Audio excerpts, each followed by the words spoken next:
Buenas tardes. Acá estamos comenzando otro capítulo, otro episodio más del ya conocido Olimareño 100% contenido regional, Emprendiendo Caminos. En esta oportunidad vamos a comenzar un programa especial, es una edición especial, ciertamente muy particular porque vamos a tocar una temática social que engloba el acomodamiento de muchas familias en Uruguay y de lo que nuestro pueblo tiene que estar interiorizado, de que pueden haber soluciones, tratamientos y también respuestas a dudas, preguntas y muchas veces mitos que se tienen sobre las realidades que en este caso atañen la salud y el desarrollo. Estamos con la señora Carol Portillo, de su domicilio. Muchas gracias por recibirnos. No, gracias a ustedes por aceptar nuestra propuesta también. Bien. Ella, tiene maestría común y especializada en trastornos de comportamiento y el desarrollo. Precisamente en este caso vamos a hablar del tema del autismo, de TEA y de sus diversos niveles, bien, porque es un tema muy diverso. Y bueno, en este caso ella tiene un movimiento, ha hecho movimientos, tiene actividades con respecto relacionados a este tema, que le vamos a pedir muy amablemente que nos pueda desarrollar. Cuéntenos un poquito de eso. Bueno, muy buenas tardes a todos los que nos están mirando.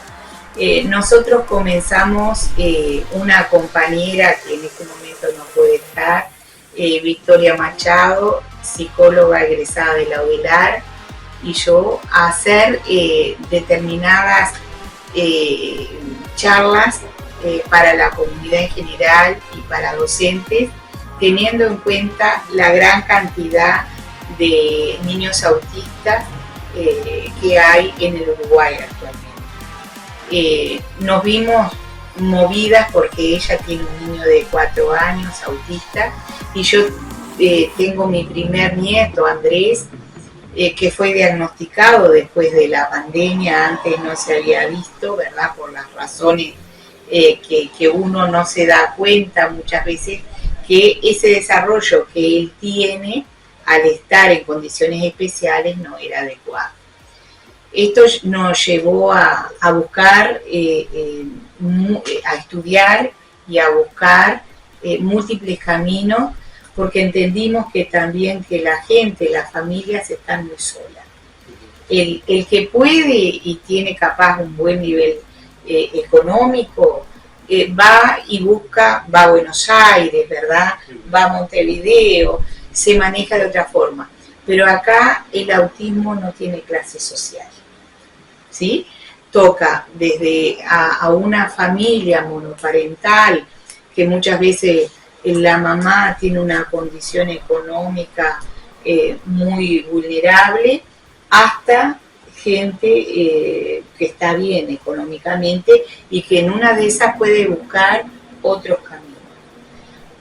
Por otro lado, lo importante es que nosotros queremos sensibilizar e informar.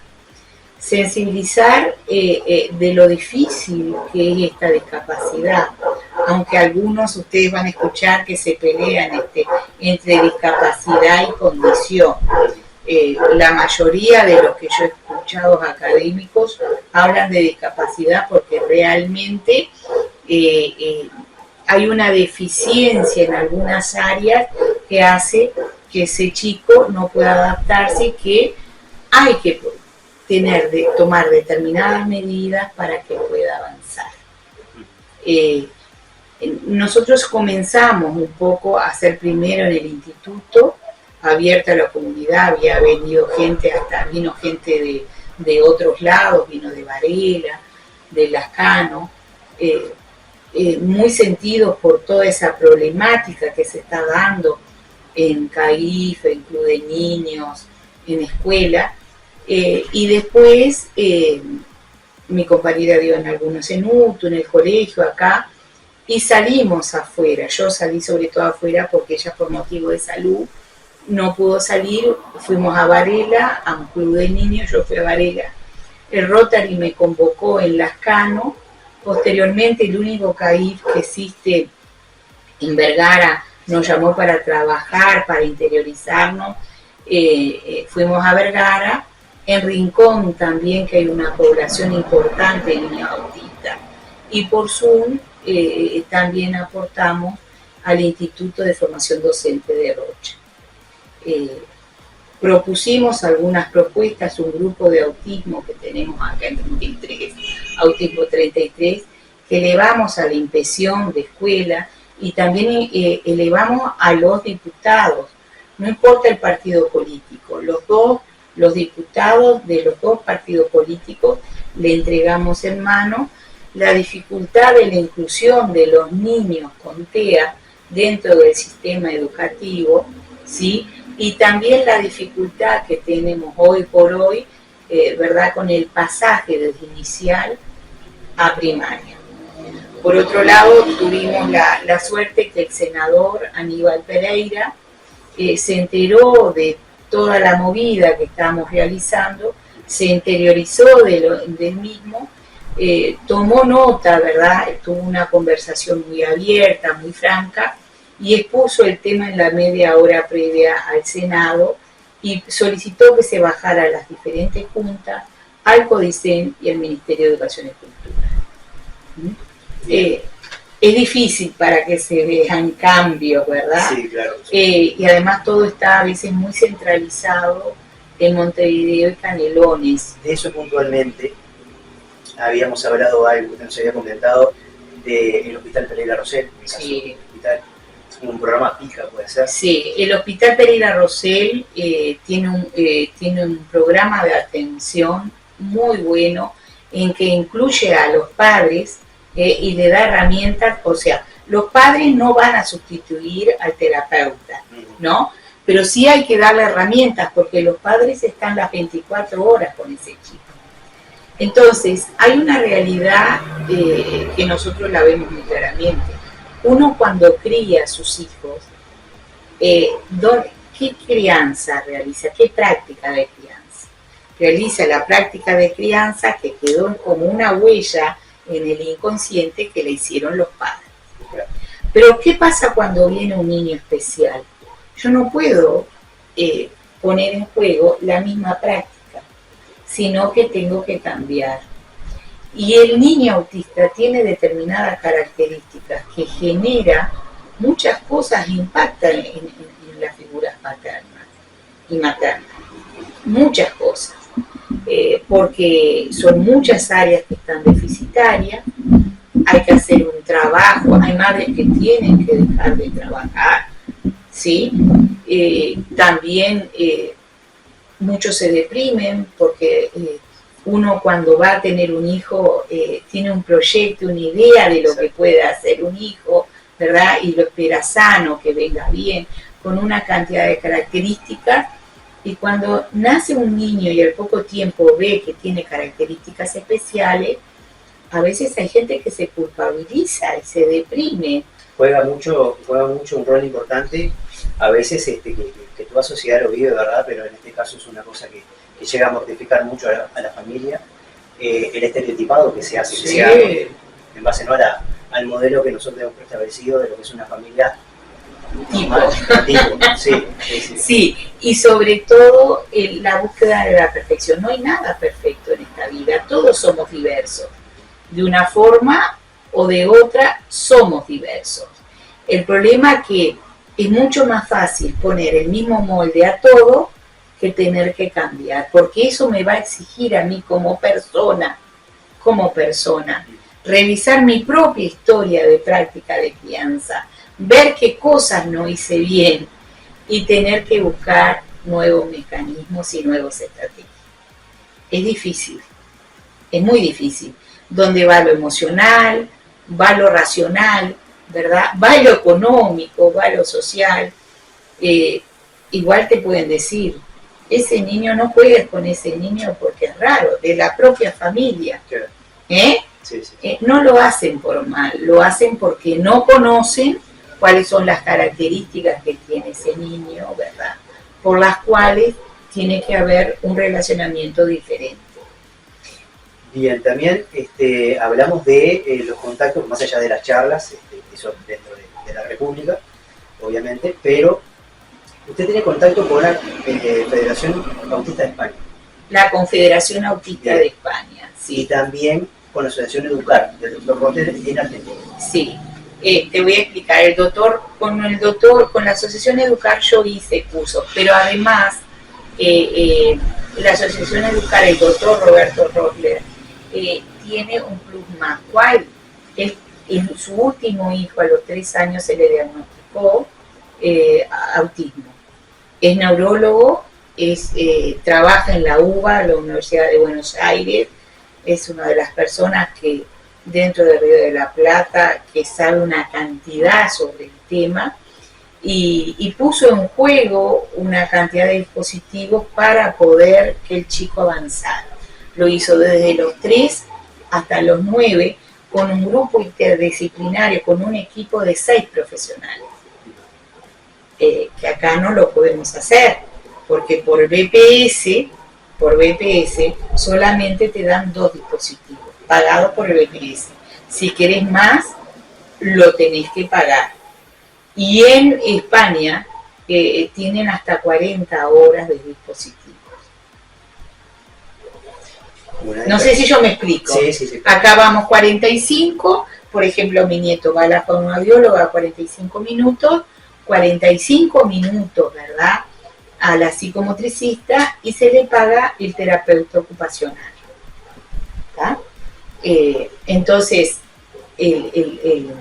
no todo, eso se hace por BPS, los 2 dispositivos. El otro se tiene que pagar. Y a veces hay gente que no puede acceder ni siquiera a eso. Claro, la realidad es distinta. Bien. Después también usted, junto con Solveig Carrasco, Sí. la hermana de Solveig Carrasco, y Victoria Machado, Sí. también presentaron ante el Estado un proyecto con respecto a las enfermedades autoinmunes, no solamente al tema de la autismo. Sí, nosotros estábamos movidas tanto, Victoria tiene una enfermedad autoinmune, yo tengo 3, tengo Sjögren, Hashimoto y poliartritis, sobre también presentamos cómo se trata, ¿verdad?, sobre todo aspirando a un mejor tratamiento en el interior de las enfermedades autoinmunes. ¿Por qué? Porque en el interior todo se concentra en Montevideo. Son pocos los médicos que atienden esta temática y muchas veces se utiliza remedios muy fuertes. Yo tomo metotrexato, que es lo mismo que se toma, ¿verdad?, oralmente para hacer quimioterapia. Y tengo que hacerla porque tengo muy descolocado el sistema inmunológico. Pero quiero hacer referencia a esto. Cuando yo estuve en una reunión de SUPIA, que es un grupo que atendía justamente los chicos autistas, hacen una historia de la familia, ¿verdad?, para poder ubicar y para saber qué le puede dar. Y una de las preguntas era si la madre o dentro de la familia tenían alguna enfermedad autoinmune. No sé por qué. La doctora Garrido explicaba que parecería que hay un relacionamiento entre los que tienen enfermedades autoinmunes, los progenitores, y el niño que nace con autismo. La verdad que simplemente lo escribí, pero no lo investigué. No soy la mejor persona para explicar eso. Bien. Bueno, ahora vamos a pasar a una parte muy importante que, dentro de nuestro público seguramente, que sale en todo el Uruguay, seguramente haya mucha gente que ya conoce, obviamente, ¿no?, sacando aquellas familias que tienen una integrante y que por supuesto tienen pleno conocimiento de realmente qué se trata. Pero muchos otros no. Hay mucha gente que hoy se pronuncia la sigla TEA y desconocen absolutamente de eso. ¿Qué es el TEA? El TEA es un trastorno del espectro autista. Desde el punto de vista etimológico del griego, TEA significa encerrado en sí mismo, ¿tá? Y vos vas a ver después por qué viene el concepto. El TEA no es nuevo, vamos a aclarar. Desde 1911, Bleuler Eugene Bleuler, lo diagnosticaba, pero lo relacionaba con la esquizofrenia. Entonces todos los autistas eran considerados esquizofrénicos, un trastorno psiquiátrico grave, ¿tá? Hasta que después, tanto Kanner, que hizo un estudio sobre 11 niños, 8 varones y 3 niñas, determinó algunas condicionantes que veía, alguna sintomatología que veía, y luego Asperger siguió, pero con niños que tenían mejor lenguaje. Después se separó, ¿verdad? Separaron el autismo de la esquizofrenia y lo vieron como un síndrome específico que fue, vamos a decir, redactado y tomado por el DSM-1, DSM-2, DSM-3, DSM-4, DSM-5, que son como compendios donde te van determinando la característica de cada enfermedad. Capaz que otro lo puede contestar mejor.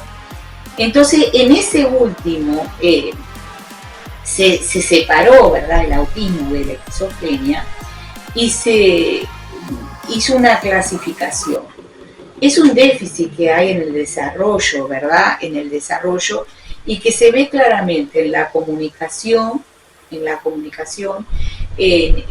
la interacción social, en el relacionamiento con el otro, ¿verdad?, y en la rigidez que hay del pensamiento que se manifiesta en algunas características. Yo te voy a leer lo que dice el DSM-5, si me permitís, sí, porque es mejor. Deficiencia persistente y clínicamente significativa en la comunicación e interacción social que se presenta en diferentes contextos. Y hay un artículo del doctor Barrera Ruiz y otro de 2011, que es una acta pediátrica, que dice que el trastorno es un trastorno biológico del desarrollo que causa severas dificultades en la interacción social y en la comunicación. Esto determina, más allá de decir es autista o no es autista, que es muy difícil. ¿Qué pasa cuando vos vas a un neuropediatra, cuando se diagnostica? No sé si me estoy apurando. Cuando se diagnostica, lo tiene que hacer un equipo. Yo, maestra, no lo puedo diagnosticar. Tiene que ir con un equipo, un neuropediatra, una psiquiatría infantil, ¿verdad?, que observa determinadas cosas. Por ejemplo, tiene problemas de lenguaje, puede o no tener problemas de lenguaje, porque si es un Asperger, que es otra clasificación, ahora vos, tiene problemas de interacción social y tiene algunas conductas repetitivas o manierismo o estereotipadas. El niño que mueve las manos, el niño que gira, ¿sí?, el niño que gira, que son conductas que lo ayudan a regularse. Cuando yo estoy muy angustiado, muy estresado, yo, si por ejemplo fuera autista, hago todo eso para poder regular, para llegar al control, porque el ambiente muchas veces puede ser hostil al chiquito. Lo que es normal para vos, para él puede ser terrible. ¿Viste el ventilador? Está abajo, vos casi no lo sentís. Lo que puede ser un 6, para él puede ser un 25. Entonces eso le genera conductas a veces que vos no podés entender por qué se comporta así. Bien.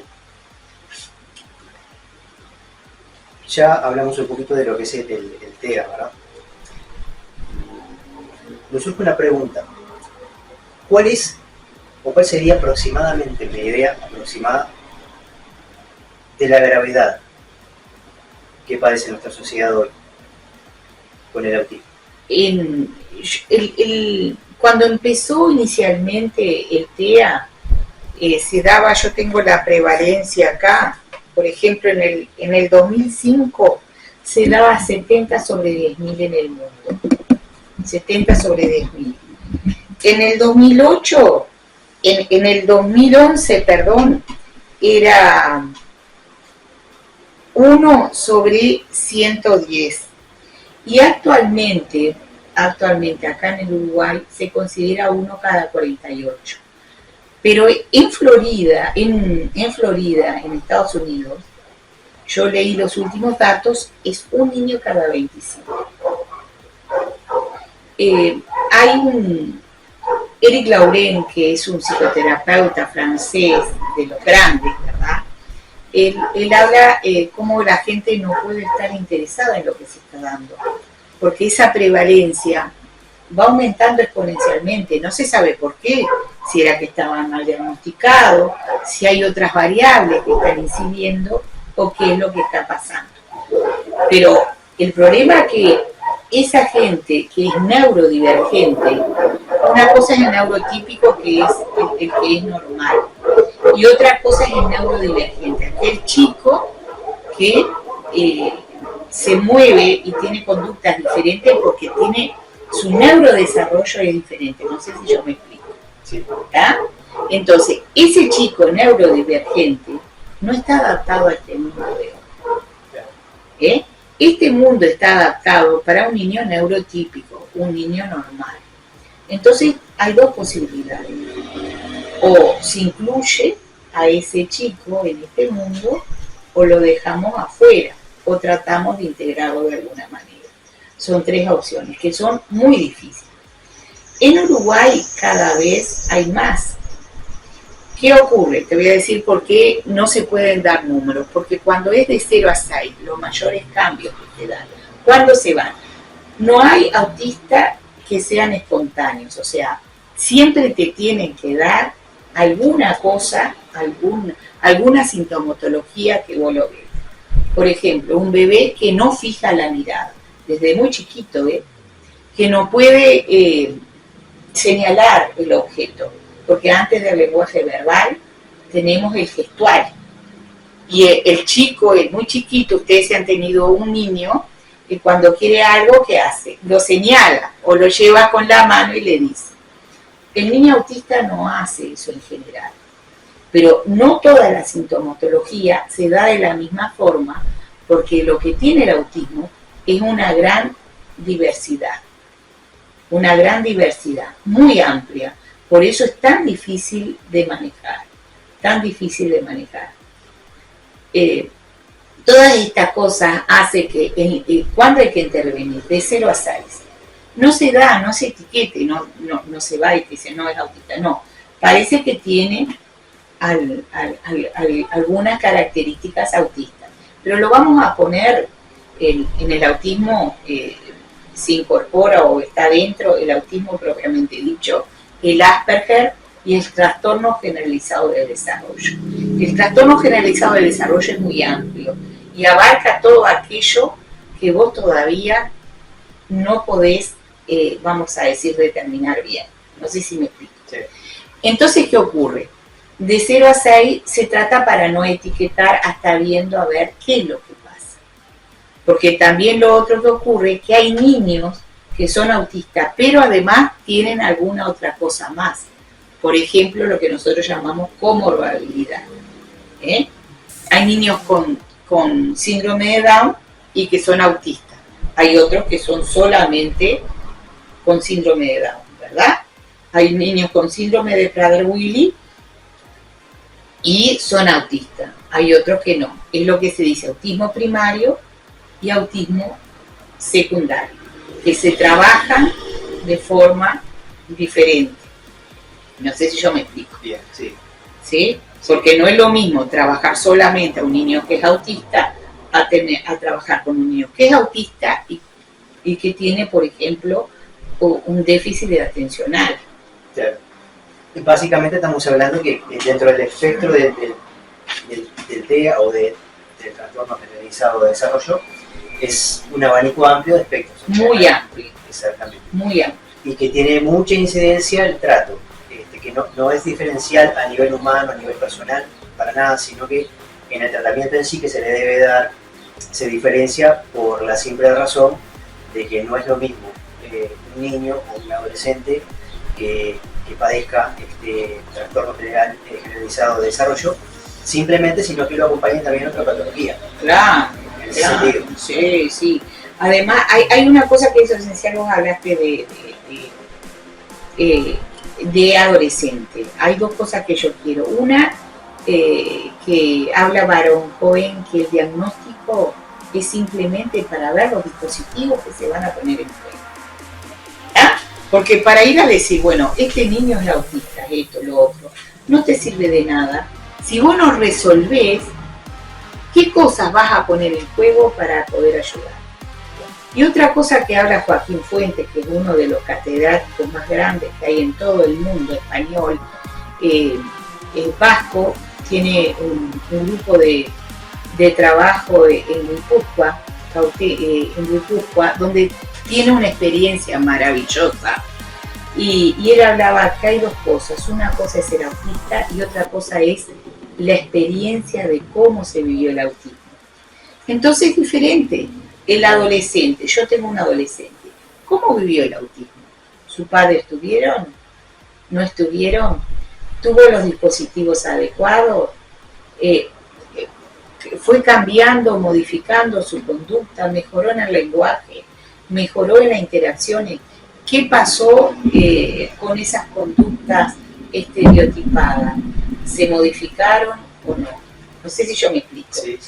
Una cosa es tratar a un niño de 0 a 6 y otra cosa es tratar a un adolescente. Y con el adolescente que llega, vamos a decir, a la UTU, al liceo, vos como profesor te tenés que parar y tenés que mirar al recorrido que en un niño neurotípico, vos no lo hacés en un niño normal. ¿Cuáles son las problemáticas puntuales que plantean este tipo de patologías, precisamente el autismo? En las familias, y no solamente en quien la padece, sino en sus familias, en su núcleo familiar, a nivel social, educacional, cultural y de salud. Bueno, primero que nada que esta problemática no hay ningún marcador biológico para determinar, para decir instantáneamente es autista, ¿verdad? Vos te haces un análisis de sangre y podés saber si tenés diabetes, pero en el autismo no. Tiene que ir un seguimiento, hay que observar y tiene que haber un equipo dispuesto a hacerlo. Luego hay que sensibilizar a la familia, que no es poco, pero darle herramientas para que él pueda manejar a ese niño. Hay autistas que son no verbales, autistas que son verbales, ¿sí? Autistas total, a veces que están muy desregulados, y el padre, los padres, la familia, tiene que saber cómo tratarlo y ver las posibilidades que tiene. Eso genera en la familia un gran estrés.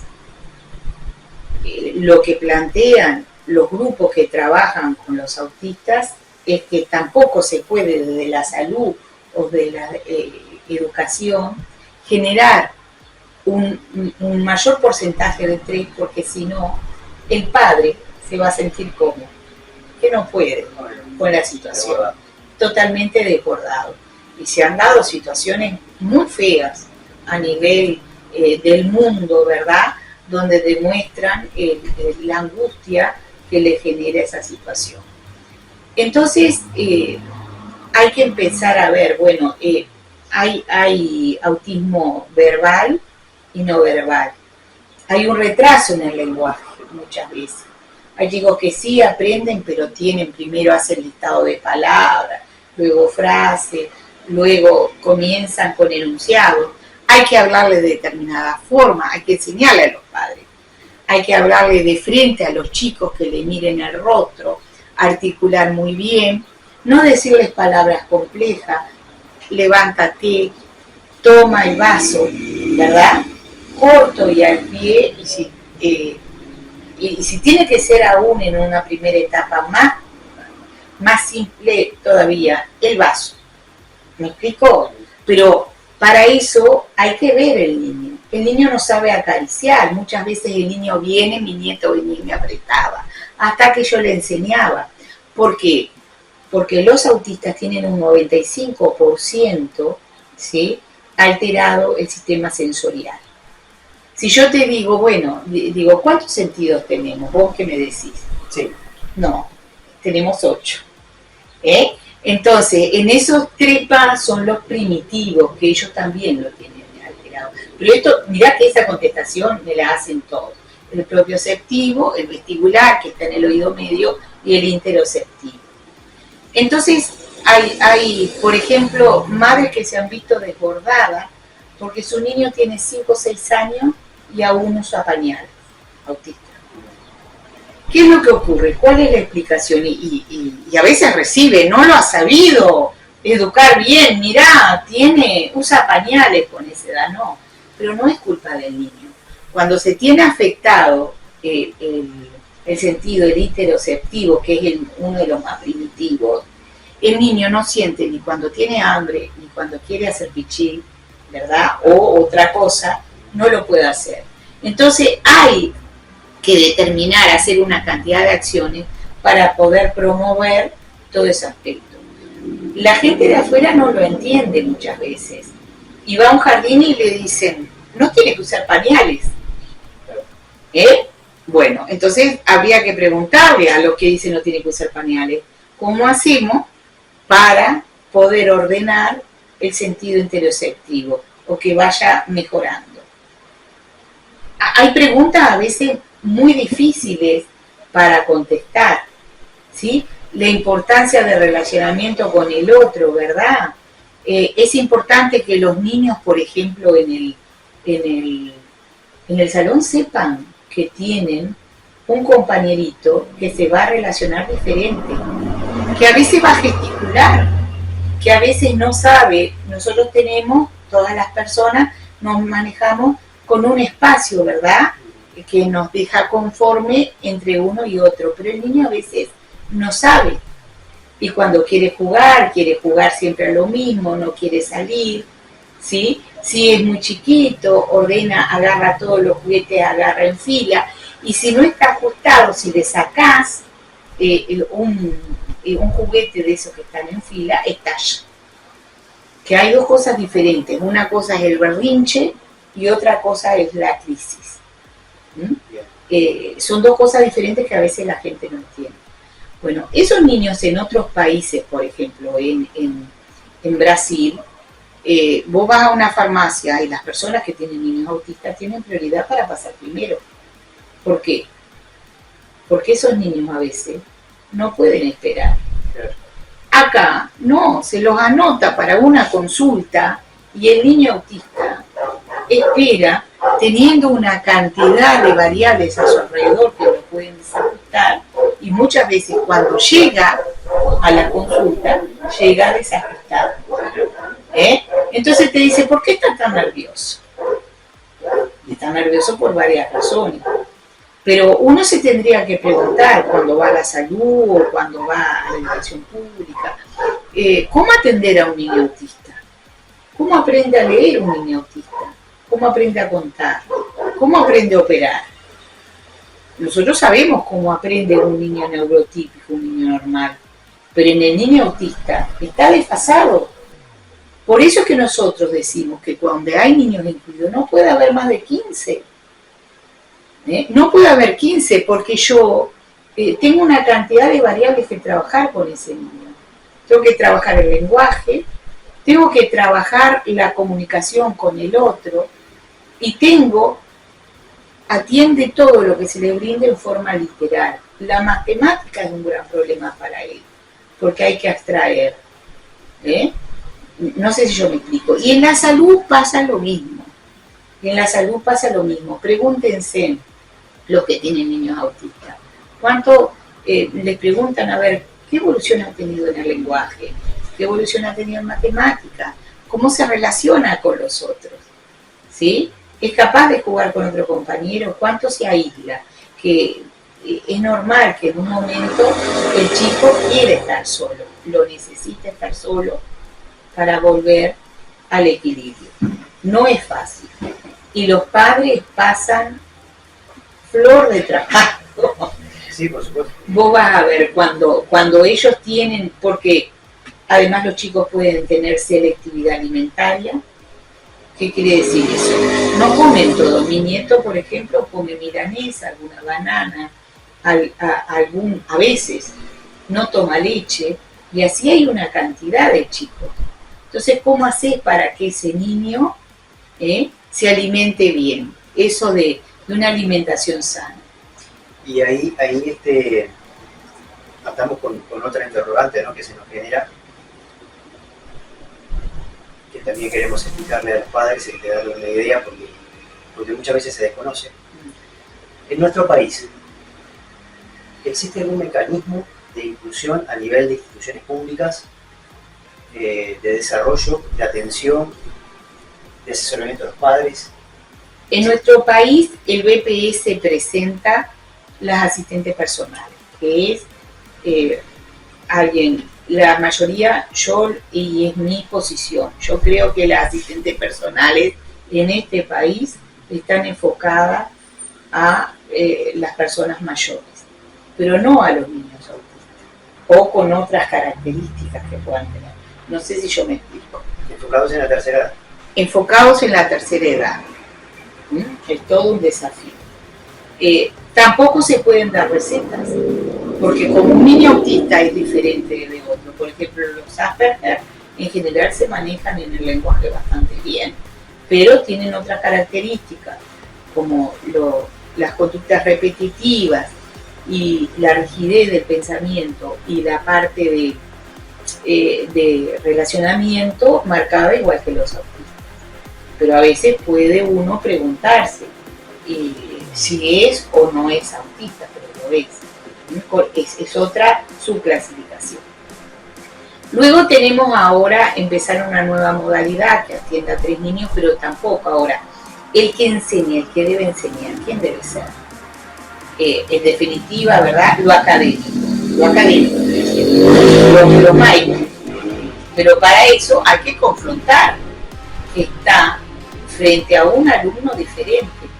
Yo fui profesora de psicología evolutiva y te voy a decir, hablamos de la infancia, de la niñez, pero hablamos de una infancia y una niñez.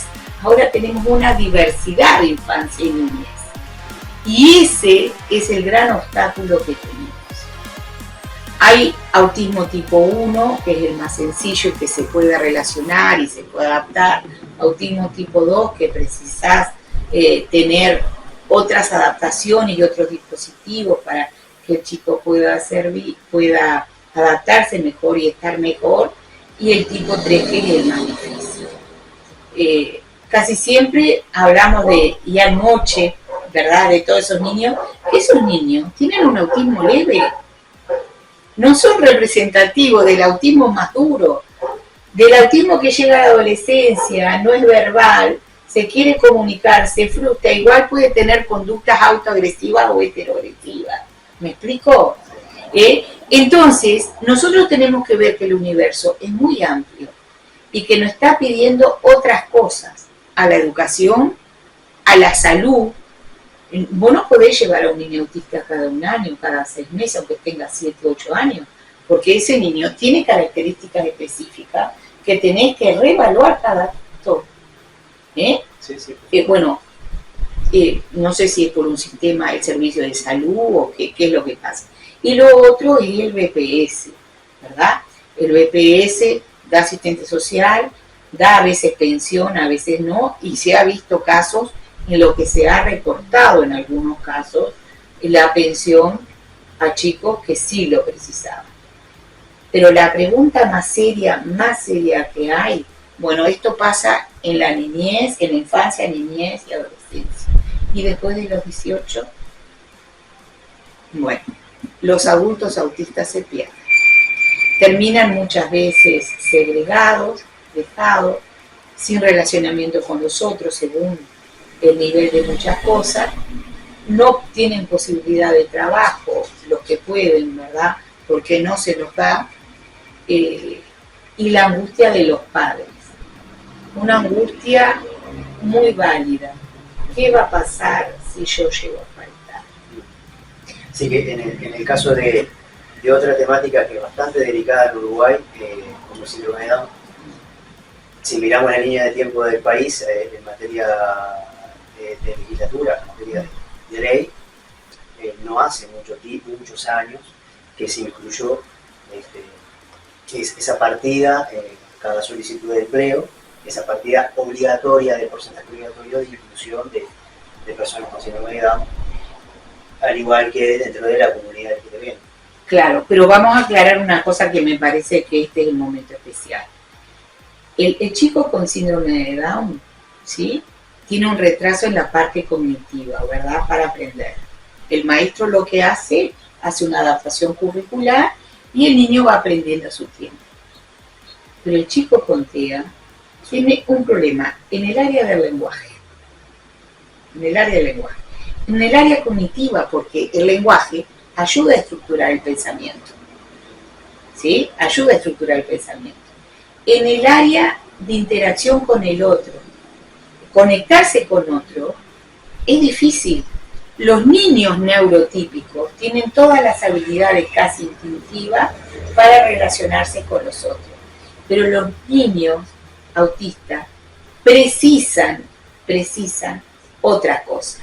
La conexión es un baile de pareja. Los dos tienen que estar dispuestos.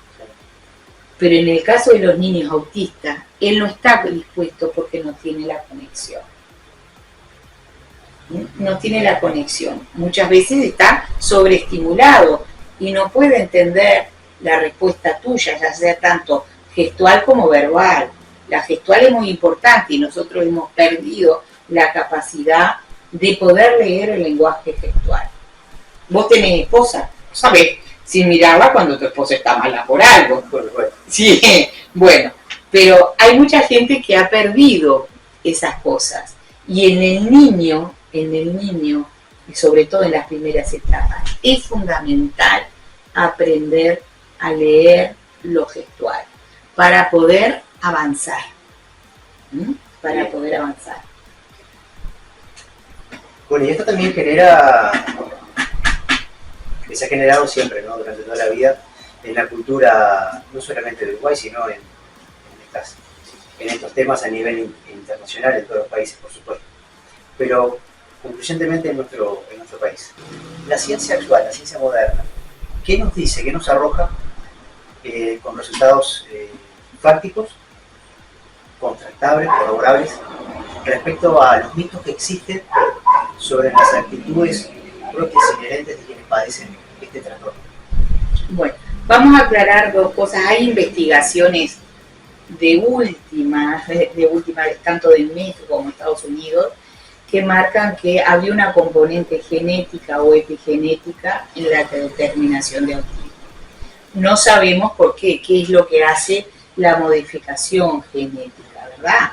Algunos que están muy bien dicen que habría que hacer un mapeo genético, que es carísimo, para determinar luego cómo trabajar con cada chico. Es imposible para la población que hay y la diversidad. Pero sí se sabe, por ejemplo, que los niños autistas, cuando nacen, tienen más neuronas que el resto y tienen mayor cantidad de dendritas. O sea, las dendritas son las que se unen para que hagan sinapsis. Entonces, como tienen tantas dendritas, a veces se sobreestimulan y el ambiente le resulta muy hostil. No pasa eso con los pacientes con Alzheimer y Parkinson. Los pacientes con Alzheimer y Parkinson tienen menos cantidad de neuronas, ¿verdad? Y menos también, menos materia gris y materia blanca. Ahora, con respecto a los mitos que hay, por ejemplo, muchos tratan al autista, por ejemplo, yo te decía, a un niño que lo muestran en la televisión, con unas habilidades excepcionales. No pasa siempre así. Hay niños autistas que tienen un cociente intelectual normal o superior, y hay otros con un cociente intelectual menor, ¿verdad? Que eso genera determinadas características. Dentro de los films, por ejemplo, Rayman, la película donde actúa Dustin Hoffman, muestra, ¿verdad?, una persona autista con determinadas características excepcionales. No siempre se da. Eso tiene que quedar claro. Y lo mismo con el lenguaje. Hay gente que tiene un lenguaje, un mutismo verbal, y hay gente que está muy bien. Hay gente que tiene problemas en el área motriz, y hay otros que manejan la pelota. Por ejemplo, mi nieto patea la pelota divino, pero hay otros niños que se manejan muy torpemente, y toda la parte del sentido propioceptivo está disminuida. Otra cosa que dicen que las personas con TEA son agresivas, no son así. La agresividad siempre está ligado a algo, a lo no dicho, dice Eric Laurent. Entonces el chico, muchas veces, ustedes piensen en un chico que quieren, o piensen en ustedes mismos, que quieren hablar y decir algo, y no pueden, como si tuvieran algo en la boca. ¿Qué causa eso? Mucha angustia. Y eso genera que los chiquilines muchas veces tengan algunas conductas que no sepamos por qué pasa eso. A veces mi nieto fue en un programa donde veía de dibujos, donde veía que se le quitaba la cabeza, y eso una crisis. Porque, ¿qué entendió él? Por eso también lo importante de la pantalla, de elegir bien qué es lo que se le pone, porque algo que puede ser como un dibujito tan insignificante, tan inocuo, no sabemos cómo lo interpretan los chiquilines. Otra cosa importante es decir que las personas con TEA están en su mundo. No es así. Los chiquilines pueden entrar y salir, se comunican, tienen comunicación alternativa, a veces no se comunican de forma verbal, pero se pueden comunicar por imágenes, por pictogramas, por fotos, por lo gestual. Sienten empatía, que algunos dicen no sienten nada, no. Muchos de ellos, algunos lo que tienen una alta resistencia al dolor. A veces se lastiman y no sabemos por qué, algunos de ellos, no todos. Vamos a aclarar. Y pensar que todos son iguales, no. Yo no puedo hacer una receta para enseñarle a Carlos, a María, que son autistas. Tengo 5 niños incluidos. Esos 5 niños incluidos van a aprender de forma diferente. Por eso, donde tengo niños incluidos, tengo que tener un menor número. En Madrid hay aulas de TEA. Las aulas de TEA, los niños van a un grupo que tienen 15 de referencia, tendrán 15 y 6 niños, y luego posteriormente se les saca 2 horas a un grupo donde hay 5 o 6 niños y se lo atiende en forma especial. ¿Quién está? Un especialista en lenguaje, otra especialista, un terapeuta ocupacional, ¿tá? Que son los que siempre se encarga de, sobre todo, del perfil sensorial, y otros que aportan a esos niños en general. O sea, 2 horas incluido con el resto, promoviendo la interacción social, y otros 2 horas trabajando específicamente para que pueda aprender académicamente. No sé si yo me explico. ¿Tá? Acá no tenemos eso. Desde lo público no tenemos eso. Se incluye, se integra BAC, y bueno, la pobre maestra se tiene que arreglar como puede.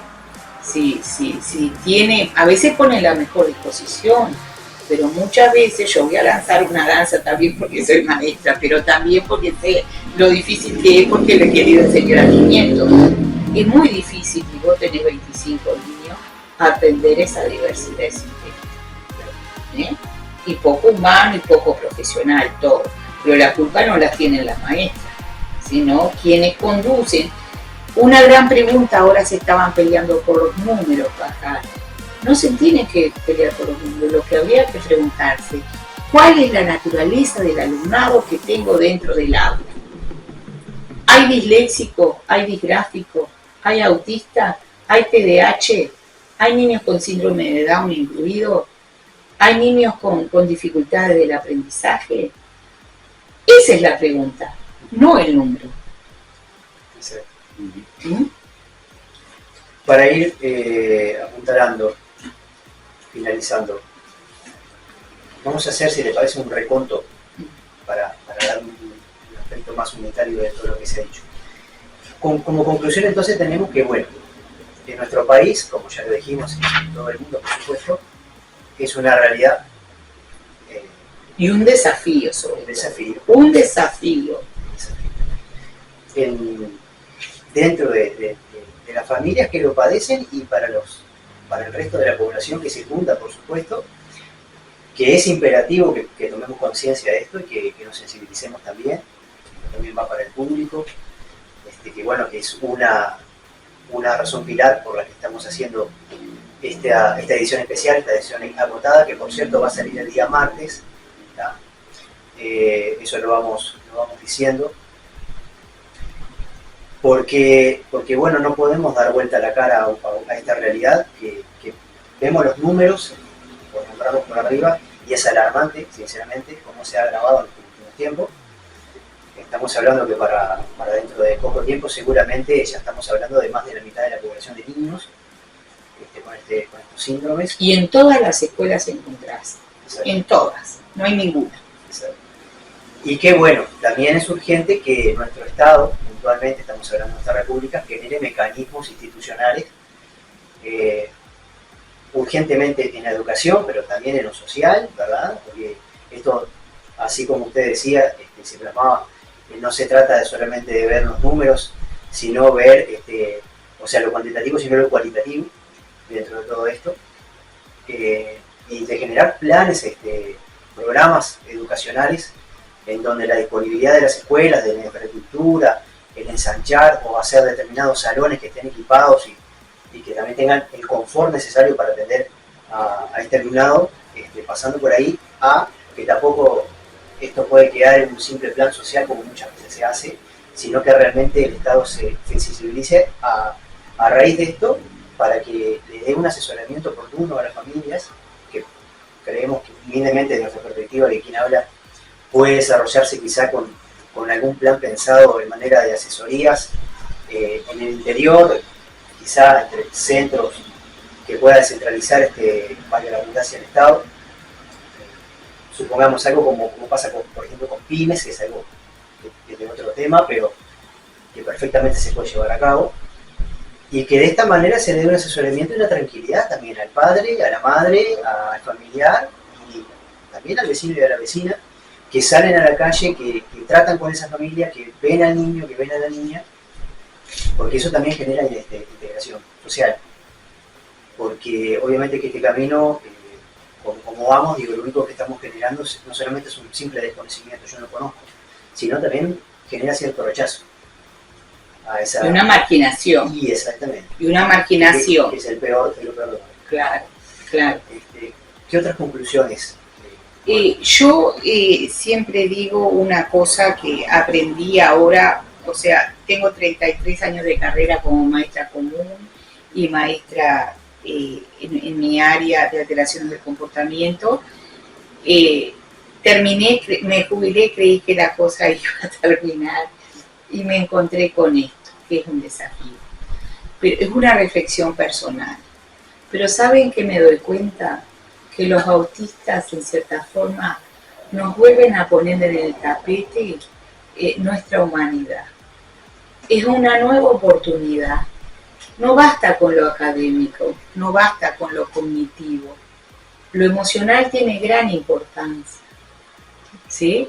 Es importante el contacto con mamá y con papá y con los otros para yo formarme como persona. Y todo eso se tiene que desarrollar.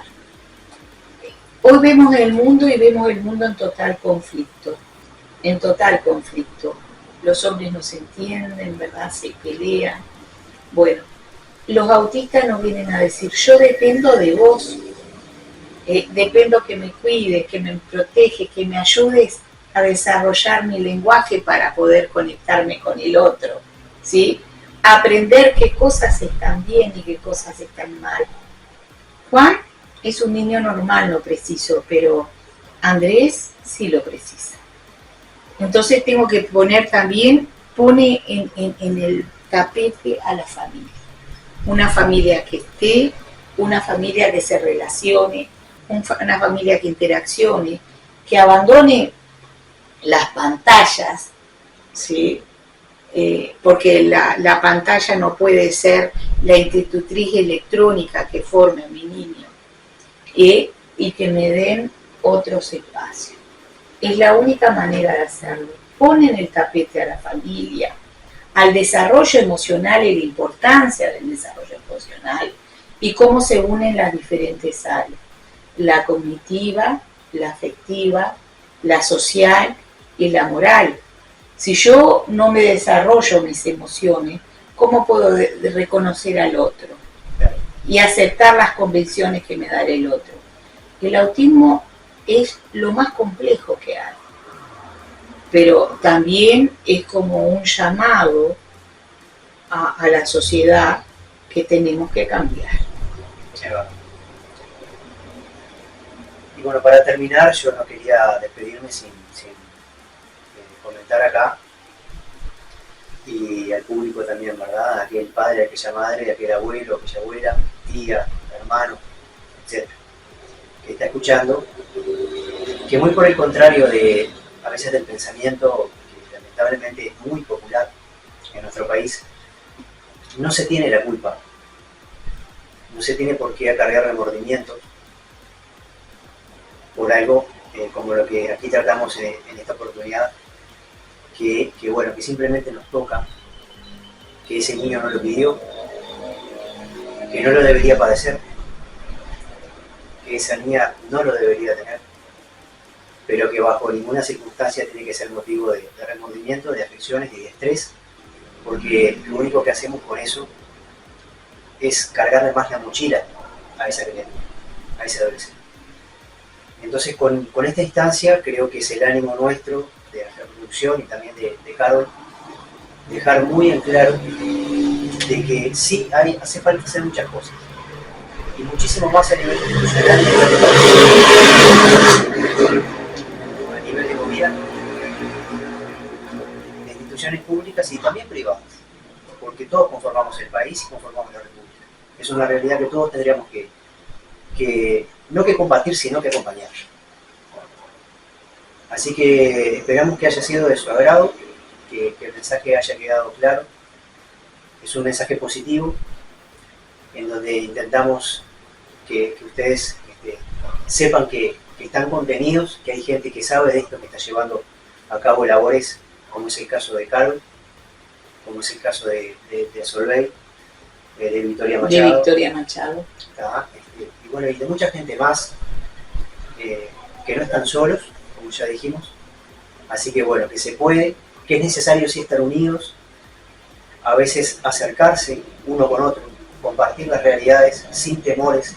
Sabemos que es una situación muy especial, que genera muchos sentimientos encontrados, a veces muchos cuidados, y que puede, porque no, está perfecto, somos humanos y no podemos sentir, apenarnos en algún sentido, pero que bueno, tenemos que tener fuerza, fortaleza, tomar la mano de nuestro hijo, de nuestra hija, tomarnos en familia, unirnos y demostrarle a todos que de esto lo podemos tratar y lo podemos mejorar, que le podemos dar una mejor calidad de vida, no solamente educación, sino una mejor calidad de vida humana, desde los valores, desde la ética y desde lo humano, a nuestros hijos y a nuestras hijas.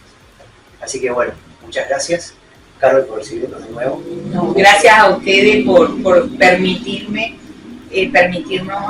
dar este mensaje que ojalá llegue a muchos, le permita visualizar más luz en el camino, y nos ponemos siempre a las órdenes, ¿verdad?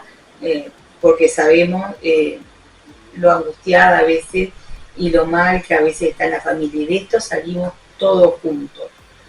No se sale por parte, salimos todos juntos cuando el vecino nos indica que el niño autista se ha escapado y hay que llevarlo, salimos todos juntos cuando vamos a la farmacia, tiene una crisis y dice, espere, atiéndalo nomás, que el niño lo necesita, y no dice qué mal educado que es el niño. O sea, que de esto hay que hacer un cambio, sobre todo cultural. Muchas gracias. Bueno, muchas gracias.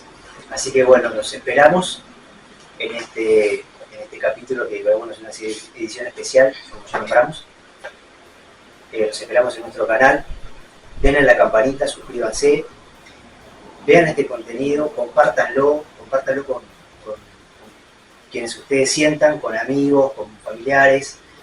Lo importante es que esto se sepa y que esto siga su camino y que se transmita. Desde el conocimiento a lo que se virtió aquí en esta entrevista, muy, muy enriquecedora con respecto al tema.